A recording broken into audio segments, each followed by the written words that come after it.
Baik, bismillahirrahmanirrahim. Assalamualaikum warahmatullahi wabarakatuh. Waalaikumsalam warahmatullahi wabarakatuh. Selamat siang, Ibu Guru. Siang. Sudah makan? Ya. Izin ya, Bapak Ibu. Saya akan menyampaikan praktik baik pembelajaran mendalam yang topiknya itu tentang menyusun berbagai bentuk dari bangun datar untuk materi di kelas 4 mata pelajaran matematika. Ya, baik. Untuk bab 1, untuk latar belakangnya mengapa saya melakukan praktik baik ini, karena pembelajaran matematika pada materi bangun datar di kelas 4 itu umumnya masih terpusat pada hafalan konsep seperti nama, ciri-ciri, sifat-sifat bangun datar. Karena memang kan di kelas 1, di kelas 2, di kelas 3 juga berpusatnya di sana. Jadi di kelas 4 itu masuk ke materi komposisi bangun datar. Jadi membentuk bangun datar, membentuk suatu bentuk baru dari berbagai macam bangun datar. Nah, di sini hasil pengamatan awal, sebagian murid hanya mengenali bangun datar pada tingkat dasar dan belum mampu melihat hubungan antar bangun ketika digunakan untuk membentuk komposisi baru. Jadi anak itu akhirnya itu harus bisa membuat bentuk dari berbagai macam bentuk bangun datar. Kalau sekarang mungkin secara konkret gitu, tapi nanti anak itu harus bisa membayangkan secara abstrak seperti itu. Boleh di next. Nah, setelah itu diidentifikasi masalahnya, ada beberapa masalah yang muncul. Yang pertama, murid cenderung mengenali bangun datar hanya dari nama dan gambar, tetapi belum memahami bagaimana bangun tersebut dapat disusun menjadi bentuk baru. Lalu, kemampuan murid dalam melakukan komposisi bangun datar masih rendah, terutama dalam memilih bangun datar yang tepat dan menyesuaikan dengan bentuk yang ditargetkan. Terus selain itu juga kemandirian murid dalam melakukan eksplorasi matematika juga masih terbatas, kreativitas murid juga belum berkembang optimal, dan kolaborasi dalam kerja kelompok masih belum efektif, terlihat dari beberapa murid masih terlihat pasif. Ini untuk tujuan praktik baiknya. Yang pertama, meningkatkan kemampuan murid dalam menyusun berbagai bentuk dari bangun datar secara tepat, kreatif, dan sistematis. Yang ketiga, menumbuhkan kemandirian dan kreativitas serta kolaborasi sesuai dengan DPL yang saya cantumkan di perencanaan pembelajarannya.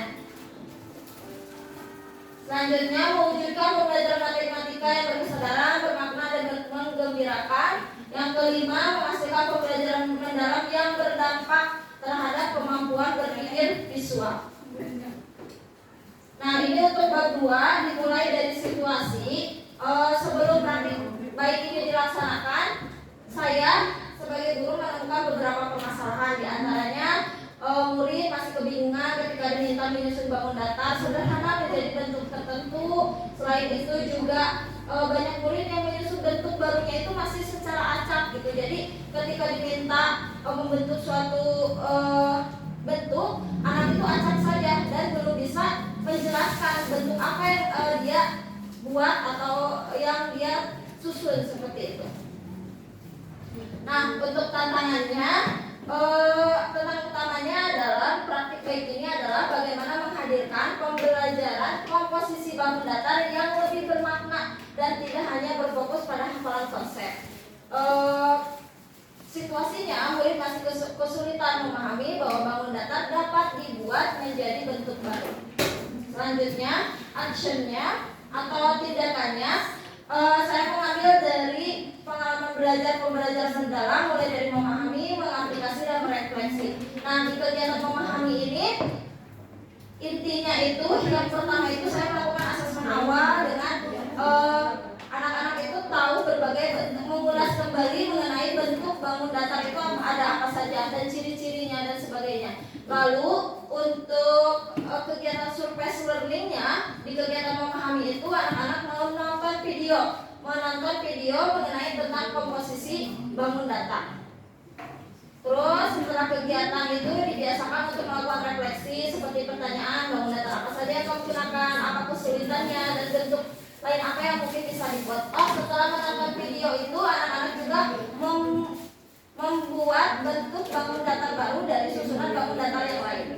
Lalu ada yang mengaplikasi. Di sini kegiatannya itu menggunakan Tangram ya. Tangram yang pertama menggunakan Tangram secara mandiri dan itu secara manual Tangramnya. Nah, di kegiatan kelompoknya anak-anak bermain Tangram digital menggunakan aplikasi Polypad gitu ya.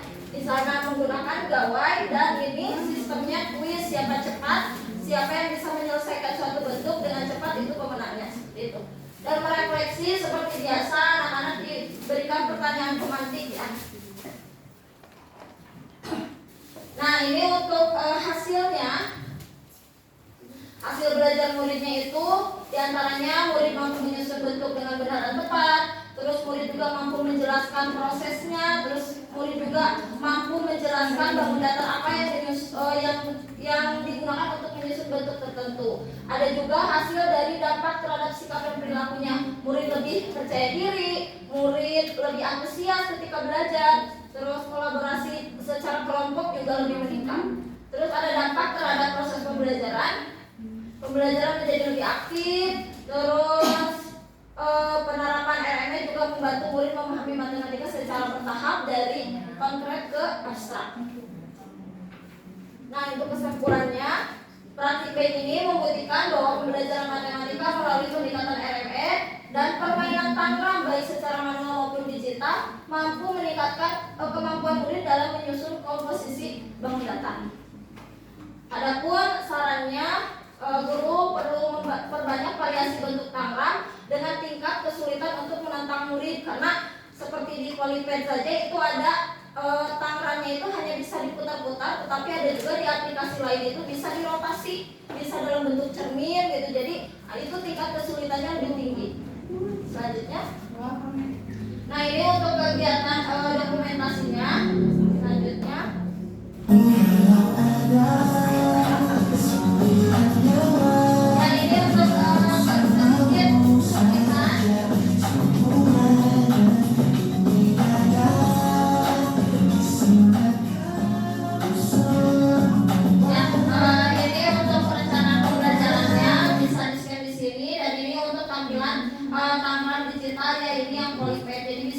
disesuaikan seperti mudah ya Bapak Ibu, tapi saya coba sendiri sulit, harus ngepasin bentuk segitiganya di mana itu seperti mudah, tapi ternyata kalau dicoba sulit. Tapi alhamdulillah anak-anak bisa mengerjakannya.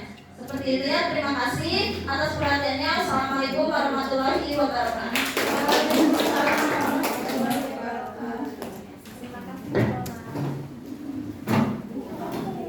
Lanjut.